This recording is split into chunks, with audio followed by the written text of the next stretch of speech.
ஒரு ஊரில் ஒரு ராஜா இருந்தார். அவர்கிட்ட பணி செய்கிற சேவகனை பாராட்டி பரிசு ஒன்று அறிவித்தார்.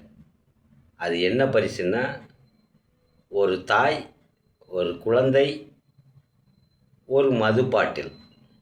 இதில் மூணில் ஏதாவது ஒன்றை மட்டும் நீ எடுத்து அனுபவிக்கலாம் அப்படி என்று சொன்னார். அதற்கு அந்த சேவகனோ, பெண் பாவம் பொல்லாது, அது நமக்கு வேண்டாம். குழந்தையும் நம்மளால் வளர்க்க முடியாது, அதுவும் வேண்டாம். மதுதானே, அதை நம்ம பயன்படுத்தலாமே என்று யோசித்து மதுவை அவர் பருகலானார். முழு பாட்டிலையும் குடித்து விட்டார். போதை தலைக்கு ஏறி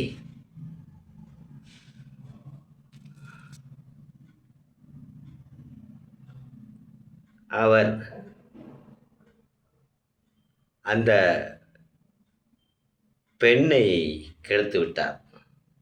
அதற்கு கெடுப்பதற்கு, அந்த பெண்ணை கெடுப்பதற்கு தடையாக இருந்த குழந்தையையும் கொன்று விட்டார். ஆகவே அந்த 3 செயல்களையும் செய்ய தூண்டியது இந்த மது ஒன்றுதான். ஆகவே அரசு ஆளுகின்ற எந்த கட்சியாக இருந்தாலும் சரி, மதுவை ஒழிக்க வேண்டும். மதுவை அதிகமாக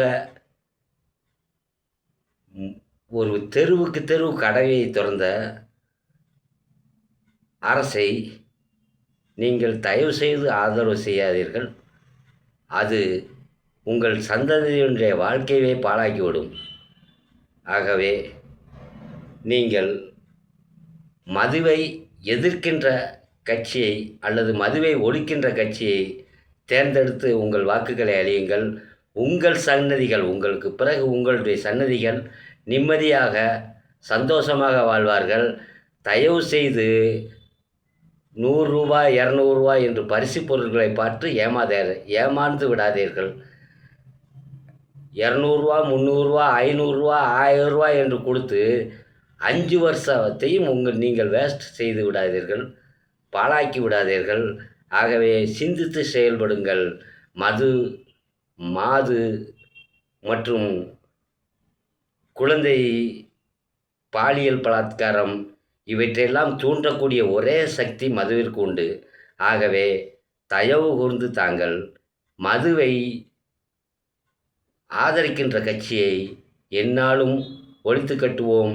நமது நாட்டை விட்டே விரட்டுவோம். நன்றி.